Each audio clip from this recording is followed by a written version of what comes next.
આ બધાના ઉપાય રૂપું તમને આ ત્રણેય વાત કરી એનો એક સરસ ઉપાય આપું કે આ ક્યારેય તમારા જીવનમાં ન બને એવી એક સરસ દવા છે. બોલો આપું?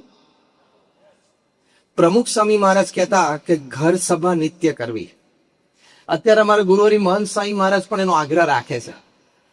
ઘર સભા એટલે અઠવાડિયે એક વખત બધા ફેમિલી મેમ્બર્સ ભેગા થવાનું. આજે તમે સમાજના બધા ભેગા થયા છો તો તમે એક આ નિયમ લઈને અહીંથી જાઓ કે અઠવાડિયે એક વખત ફેમિલી મેમ્બર્સે ભેગા બેસવાનું for a spiritual session. TV show જોવા માટે કે બિયર માટે ભેગા થતા હોય સારી વાત છે, પણ સ્પિરિચ્યુઅલ સેશન, ઘર સભા, પ્રમુખ સ્વામી મહારાજની આ પૃથ્વી પર સૌથી મોટી ભેટ હોય તો એ ઘર સભા છે. એટલે શું? અડધો કલાક માટે સાથે બેસવા. પ્રથમ 5 મિનિટ ભગવાનનું નામ સ્મરણ કરવા.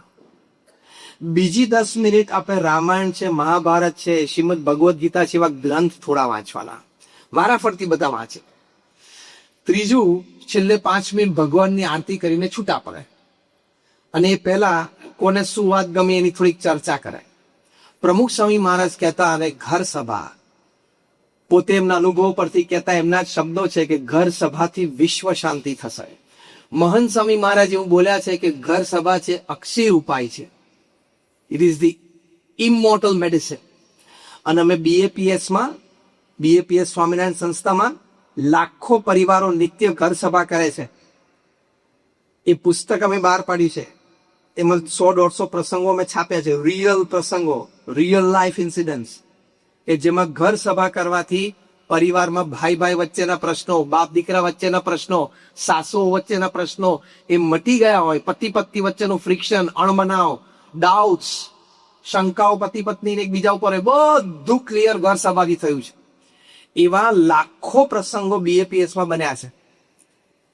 તમને અત્યારે ડાયરેક્ટ કનેક્શન આ દેખાતું નથી, પણ અમે તો તમને અનુભવની વાત કરીએ છીએ. આ અનુભવથી તમને વાત કરીએ છીએ કે હકીકત છે. તમે એનો પ્રયોગ કરો. આમાં કોઈ તમારે આપી નથી દેવાનું, અમે લેવાના નથી. આ અમારી પેટન્ટ નથી. It's open in the market. Anybody can use like a free app. ઘર સભા તમે ઉપયોગ કરો અને સી ધ ચેન્જ. તમે લોકો બધાએ અહીંયા 1.5 કલાક મને સાંભળવા માટે કાઢ્યો અને અમે પણ અહીંયા આવ્યા 1.5 કલાક, તો આપણે કઈ પ્રોડક્ટિવ એક વાત તો બનવી જોઈએ કે નહીં? બાકી બધી આપણી અન્ડરસ્ટેન્ડિંગમાં અને થિંકિંગમાં અને એક્સેપ્ટન્સમાં આવી, પણ એક પ્રોડક્ટિવ વાત as a practice, I will do it once a week. એ આ ઘર સભા છે. 100% તમારા ફેમિલીમાં ફેમિલી હેપીનેસ, ફેમિલી યુનિટી અને ફેમિલી હાર્મની આ ઘર સભાથી મેન્ટેન થાય એટલી તાકાત આ ઘર સભામાં છે. તો how many of you feel કે આવતા 6 મહિના સુધી અમે અઠવાડિયે એક વખત આનો પ્રયોગ કરશું? આંગળી ઊંચી કરો તો એમ થતું હોય કે જરા અઠવાડિયે એક વખત આનો પ્રયોગ કરશું. I will try for 6 months. ઘણા બધી આંગળી ઊંચી કરી છે. જેને નથી કરી એની માટે તાલીઓ તો પાડો.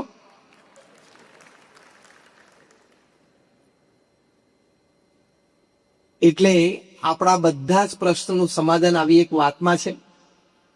આ હું તમને બોલું છું ને શ્રદ્ધાથી નહીં. હું એક સંત છું એટલે વાત નથી કરતો. I am a man of science, I am a man of spirituality both. હું વિજ્ઞાનનો વિદ્યાર્થી છું. મેં એન્જિનિયરિંગ કર્યું છે અને હું સંત પણ છું. એટલે હું લોજિક અને ફેથના કોમ્બિનેશનથી વાત કરીશ. ખાલી અંધશ્રદ્ધાની વાત નહીં કરું. I am talking of first hand experience. I am talking of something that has brought results.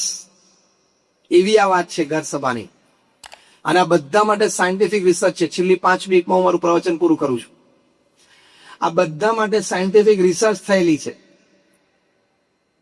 ભગવાનના નામ સ્મરણથી તમને શું લાભ થાય છે? University of Philadelphia, university of Pennsylvania, doctor Andrew Newberg, doctor H G. Koenig, હું તમને નામ આપું છું. You can go on Google and open it up. આ લોકોએ પ્રયોગ કર્યો સ્પેશિયલ સાયકોન્યુરો સોફ્ટવેરથી કે ભગવાનનું નામ સ્મરણ કોઈ કરે એને ફિઝિકલી, મેન્ટલી, ઇમોશનલી શું લાભ થાય છે. હજારના 4 ગ્રુપ બનાવ્યા. એક ગ્રુપ, એજ ગ્રુપ હતું 4 થી 12 વર્ષના બાળકો, બીજું 12 થી 22 ટીનેજર્સ અને યંગસ્ટર્સ, ત્રીજું 22 થી 60 જે બહુધા આપણે અહીંયા બેઠા છીએ, અને ચોથું 60 અને 60 પ્લસ. સાયકોન્યુરો સોફ્ટવેર વર્ઝન 1.0 થી એ લોકો નોર્મલ પોસ્ચરમાં બેઠા હોય ત્યારે એ લોકોના બોડીના હાર્મોન્સ રિલીઝ અને એની ઇમ્પેક્ટ એ લોકોએ MRI અને માઇન્ડ મેપિંગ થી કરી. પછી એ લોકોને કીધું હવે ભગવાનનું નામ સ્મરણ કરો 12 મિનિટ સુધી. 8-10 વખત પ્રેક્ટિસ કરાવી, પાછા ઘરે મોકલ્યા કે હજી તમે 10 વીક પ્રેક્ટિસ કરો. પછી પાછા આવ્યા, પાછો પ્રયોગ કરાવ્યો. પછી ચાલુ નામ સ્મરણ સાયકોન્યુરો સોફ્ટવેર વર્ઝન 2.0 થી અગેન એ લોકોનું માઇન્ડ મેપિંગ અને MRI કયા, એમાં કન્ક્લુઝન રિપોર્ટ તૈયાર થયો. કન્ક્લુઝન રિપોર્ટમાં લખ્યું, first, by chanting the holy name of God for 12 minutes every day, children in the age group of 4 to 12 had an advantage of 15 to 25% increase in their memory power. લાભ છે કે નહીં? બીજી વાત લખી, 12 to 22 યંગસ્ટર્સ અને teenagers, એ લોકોને 15 થી 25% increase in their will power and confidence. કારણ કે આ એજમાં એને વિલ પાવર ને કોન્ફિડન્સ બહુ જોઈએ. ત્રીજું એજ ગ્રુપ હતું જે બધા આપણે જે બેઠા છીએ 22 થી 60, they had a phenomenal 20 to 25% increase in their buffer capacity, that is the capacity to absorb the shocks of life. જીવનમાં જે ઝાટકા આવતા હોય ને, ઝાટકાને સહન કરવાની શક્તિ કે જે આવવાનો એમ જ આવી જાય. અને 60 ને 60 થી ઉપરના ઉંમરના હતા એ લોકોએ નિત્ય 12 મિનિટ ભગવાનનું નામ સ્મરણ કર્યું. They found an increase of 20% plus in the strength of their immune system. એટલે કે રોગ પ્રતિકારક શક્તિમાં લાભ મળ્યો. એટલે ભગવાનના નામ સ્મરણથી યુનિવર્સિટી ઓફ ફિલાડેલ્ફિયામાં ડોક્ટર H.G. કોઈન અને ડોક્ટર એન્ડ્રુ ન્યુબર્ગે સાયકોન્યુરો સોફ્ટવેરથી પ્રૂવ કર્યું કે 12 મિનિટનું પણ નામ સ્મરણ હોય તો તમારી મેમરી પાવર વધે છે, તમારો વિલ પાવર વધે છે, તમારો કોન્ફિડન્સ લેવલ વધે છે, તમારી દુઃખ સહન કરવાની શક્તિ વધે છે અને તમારી રોગ પ્રતિકારક શક્તિ પણ વધે છે. તમે અત્યારે સ્વર્ગ અને મોક્ષની વાત અત્યારે આપણે દૂર રહી નથી કરવી. આ 5 નો લાભ થતો હોય તો પણ ભગવાનનું નામ સ્મરણ કરવું જોઈએ કે ના કરવું જોઈએ? Yes or no? આવી તો મારી પાસે 500 વાતો છે, scientifically proved on some religious aspect. પ્રાર્થનાથી શું થાય, મંદિરે તમે દર્શન કરવા જાઓ તો શું થાય, તમે સંતની વાત સાંભળો તો શું થાય, તમે રામાયણ મહાભારત જેવા આપણા પવિત્ર ગ્રંથો ફેમિલીમાં વાંચો તો શું એડવાન્ટેજ થાય. આવી 500 રિસર્ચ સાયન્ટિફિકલી થઈ હોય, ક્લિનિકલી અને એક્સપેરિમેન્ટલી થઈ હોય, એના પેપર્સ મારી પાસે છે. એમાંથી મેં તમને એકની જ વાત કરી છે.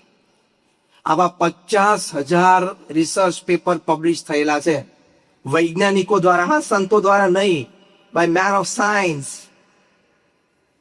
એટલે આપણે ખોટા દોઢ ડાપણમાં આવીને નાસ્તિકપણામાં નહીં આવી જવાનું. ભગવાનને કોણે જોયા છે અને મંદિરની શું જરૂર છે અને આ બધું ખોટું છે અને એવા ખોટા વિચારોમાં નહીં આવી જવાનું. અને જો આવી જઈએ તો કાં તો આપણે અભણ છીએ પહેલી વાત, અને કાં તો થોડુંક ભણેલા છે પણ આપણને આટલી સરસ વૈજ્ઞાનિક રિસર્ચ બધી થઈ ગઈ છે એ વાતની આપણને ખબર નથી. એટલે શ્રદ્ધા રાખવાની. You walk by faith. Instant result કઈ આવતું નથી, પણ રિઝલ્ટ આવે છે ખરું.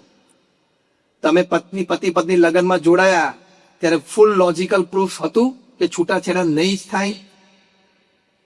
ટેલ મી, છૂટાછેડા નહીં જ થાય અમારા એવા ફૂલ કોન્ફિડન્સ સાથે લગ્ન કરે, આંગળી ઊંચી કરો? કોઈ ના કરી જો.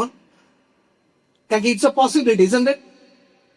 And you can never guarantee something on possibility. Yes or no? આમ એટલા માટે વાત કાઢી કે લગ્ન કર્યા ત્યારે પણ તમે ફેથ ઉપર ચાલેલા. બાકી ત્રીજો ફેરો પૂરો કરો, 7માંથી બંનેના મગજમાં ડાઉટ ચાલુ થઈ જાય કે છૂટું થશે તો હજી મારી પાસે લાસ્ટ 1.5 મિનિટ છે ચેન્જ કરવા માટે માઇન્ડ. એવું ડાઉટ ના કરો. એ વખતે both of them walk by faith. Silver jubilee celebrate કરશું અને ગોલ્ડન જ્યુબિલી પણ કરશું, અને એ જ હોવું જોઈએ. That is positivity. અને એમ રાખ્યું તો થયું પણ ખરું ને. ત્યાં જેમ ફેથ રાખ્યો છે, વિશ્વાસ રાખ્યો છે, એમ ભગવાનમાં પણ વિશ્વાસ રાખવાનો. વિશ્વાસથી વાહન ચાલે છે. અને પૃથ્વી પર સૌથી અભણ આર્ગ્યુમેન્ટ કઈ છે ખબર છે? Most illiterate and most coward, most novice argument પૃથ્વી ઉપર. મેં ભગવાનને જોયા નથી એટલે હું ભગવાનમાં ના માનું. આ પૃથ્વી પર સૌથી અભણ આર્ગ્યુમેન્ટ છે. અને સૌથી ઇગ્નોરન્ટ આર્ગ્યુમેન્ટ છે. તે આંખથી નથી જોયા, પણ ઇન્ટેલિજન્સ ઇઝ યોર થર્ડ આઈ. જો ને એનાથી દેખાશે. ઇન્ટેલિજન્સ થી તું જોઈ શકે છે. ત્યાં મુંબઈમાં I was talking at Taj Land and Bandra. 400 scientist બેઠા હતા, 400 વૈજ્ઞાનિકો. My topic was logic versus faith. 400 વૈજ્ઞાનિકોનો મેં એક જ પ્રશ્ન પૂછ્યો, એક પણ જવાબ નથી આપી શકે, તમારામાંથી કોઈ નહીં આપી શકે. મેં કીધું પૃથ્વી છે એની ધરી ઉપર પણ ફરે છે અને સૂર્યની ગોળ ગોળ પણ ફરે છે, બરાબર. કાલ સવારે ધારો કે સ્ટેગરિંગ ચાલુ થયું, નહીં આપણે ઇલેક્ટ્રિસિટીમાં સ્ટેગરિંગ આવે, જીઆઈડીસીમાં સ્ટેગરિંગ ચાલુ થયું તો શું થાય ખબર? આજે આપણો દિવસ 2 કલાકનો, રાત 22 કલાકનો. કાલે દિવસ 20 કલાકનો ને રાત 4 કલાક. પરમ દિવસે દિવસ 24 કલાકનો ને રાત 0. આવું બધું થવા માંડે તો ખાવું ક્યારે, શું ક્યારે, જોબ પર ક્યારે જવાનું, તારીખ ક્યારે નક્કી થાય? Millions and millions of years થી મિલીમીટર્સ એન્ડ મિલી સેકન્ડ્સ ની અક્યુરેસી થી અર્થ ફરે છે. તો મેં કહ્યું કે નાસાના બધા વૈજ્ઞાનિકો એને ફેરવવા જાય છે, ઈસરોના બધા વૈજ્ઞાનિકો ફેરવવા જાય છે. Somebody is managing and controlling it, otherwise this cannot happen. Millions and millions of years થી આટલી મોટી પૃથ્વી મિલી સેકન્ડ અને મિલીમીટર ની એક્યુરેસી થી ફરે છે. આ ના થાય. પછી બીજો પ્રશ્ન પૂછ્યો કે આ ગ્રેવિટી છે, એને આપણે નામ આપ્યું કે આને ગુરુત્વાકર્ષણ કહેવાય. This is known as gravity. The force that pulls us towards the earth is called gravity. તમે ખાલી નામ આપ્યું છે, પણ હજી કોઈને ખબર નથી કે આ જનરેટ ક્યાંથી થાય છે, આ ઉપયોગ થાય છે કે નહીં, ઉપયોગ થાય તો રીઇન્ફોર્સ થાય છે કે નહીં, રીઇન્ફોર્સ થતું હોય તો કેવી રીતે થાય છે. પછી મેં આ 400 વૈજ્ઞાનિકોને એક્ઝામ્પલ આપ્યું. મેં કોઈ એક વ્યક્તિ પૃથ્વી પર હતો ત્યારે ને અત્યારે 8 અબજ છે ત્યારે. કોઈ એમ કે હું તો ન્યુઝીલેન્ડમાં પેલી બાજુ ગયેલો, વેલિંગ્ટન ની પેલી બાજુ, ત્યાં છે ને ગ્રેવિટી થોડીક ઓછી છે એટલે બધા પૃથ્વી ઉપરથી 1 ફૂટ ઉપર ચાલે છે. અને આ બાજુ લેટિન અમેરિકામાં એમેઝોન બાજુ ફરવા ગયેલો, ત્યાં ગ્રેવિટી વધારે તો અડધો ફૂટ જમીનમાં જતો રહેતો. એવું કોઈ કહ્યું? સમાંતર ગ્રેવિટી પૃથ્વી ઉપર છે. હા કે ના? આપણે આપણા જીવનમાં 50, 60, 70 માં કોઈ અનુભવ કર્યો વધારે પણ ઓછોનો? જેટલી ઈઝથી આપણે ઇન્ડિયામાં ચાલી શકીએ છીએ, એટલી ઈઝથી અમેરિકામાં ચાલી શકીએ છીએ. આ લેટરલ ફોર્સ, પુલિંગ ફોર્સ. પછી મેં આનો પ્રશ્ન પૂછ્યો. હવે સાંભળજો, જે મુખ્ય પ્રશ્ન પૂછ્યો. I asked this scientist a very simple question. If I catch your hand and pull you, I am using energy, isn't it? હા કે ના? એનર્જીનો મેં ઉપયોગ કર્યો અને એ એનર્જી મને રીઇન્ફોર્સ ક્યાંથી થઈ? મેં ખોરાક લીધો, મેં પાણી લીધું, મેં શ્વાસ લીધો અને મેં આરામ કર્યો અને મેં વ્યાયામ કર્યો. એકાથી મારે એનર્જી રીઇન્ફોર્સ થઈ ગઈ. એમાં ગ્રેવિટી છે, એ બધાને ખેંચીને પૃથ્વી ઉપર રાખે છે, ગુરુત્વાકર્ષણ. તો એનો ઉપયોગ થઈ જાય છે, વપરાઈ જાય છે ખરી?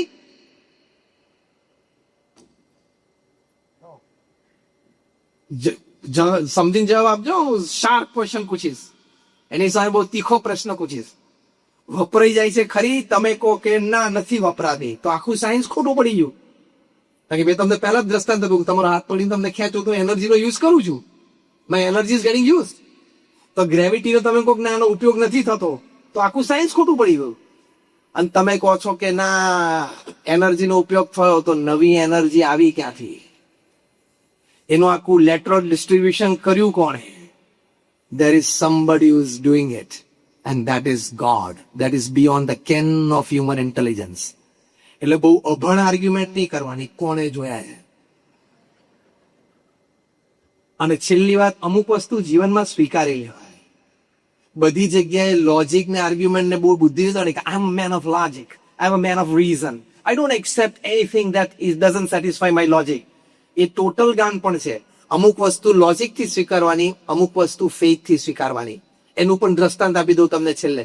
ક્રિકેટ કેટલા રમ્યા છો? હાથ ઊંચો કરો તો. જે ક્રિકેટ રમ્યા હોય તો ક્રિકેટ વિશે જાણતા હોય, આંગળી ઊંચી કરો ને થોડુંક પણ. બધા, ઇઝન્ટ ઇટ? હવે પ્રશ્ન પૂછું છો, જેને પણ જવાબ આવડતો હોય બોલજો. હજી સુધી મને કોઈ જવાબ આપ્યો નથી, તમે પણ કોઈ નહીં આપી શકો. પ્રશ્ન પૂછી લો. 3 સ્તંભ કોણે નક્કી કર્યા?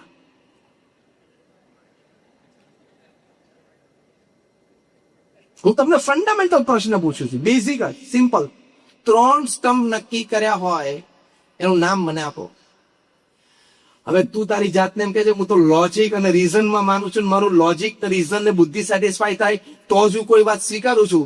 તો 3 સ્તંભની તો ખબર નથી, શું તે ક્રિકેટ સ્વીકાર્યું? રમવા શેનો બન્યો તું? એ વખતે લોજિક દોડાવું હતું ને કે કેમ 2 નહીં, કેમ 4 નહીં. એ વખતે તો લોજિક દોડાયું નહીં. ઓપોઝિશન ટીમના કેપ્ટન અને અમ્પાયરને જઈને તમે પૂછ્યું નહીં કે આ 3 સ્તંભ નક્કી કોને કર્યાનું નામ આપો. એને કેમ 2 નહીં અને કેમ 4 નહીં એનું કારણ મને આપો. એને નક્કી કરવાની ઓથોરિટી કોને આપી એના નામ આપો. એને નક્કી કર્યા 3 પછી એક્સેપ્ટન્સ કમિટી કઈ હતી એનું નામ આપો. પછી હું કન્વિન્સ થઉં, પછી હું ક્રિકેટ રમું.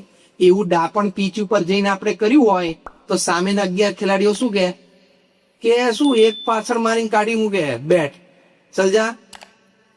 તમે 3 સ્તંભ લોજિક વાપર્યા વગર સ્વીકારી લીધા તો ક્રિકેટ રમવાનો આખી જિંદગી આનંદ આવ્યો કે ના આવ્યો? આ કે ના? તમે 22 યાર્ડની પીચ સ્વીકારી લીધી. તમે 1 ઓવરમાં 6 જ દડા નાખી શકાય, નો બોલ ને વાઇડ પડે પછીની વાત છે, પણ ટૂંકમાં 6 બોલ ની 1 ઓવર એ તમે સ્વીકારી લીધી તો તમને ક્રિકેટ રમવાનો આનંદ આવ્યો કે નહીં? That means you accepted certain norms and disciplines of the game. Only then you enjoyed the game without knowing the reason and logic behind those norms. In the same way, don't question the existence of God. Accept and start devotion. You will enjoy the game of devotion like cricket. તો આ તમને જીવનમાં લાભ થશે. Thank you very much for patiently listening to me, and all my prayers for all of you. And may my Guru Mahant Swami Maharaj bless you all. Thank you. Jai Swaminarayan.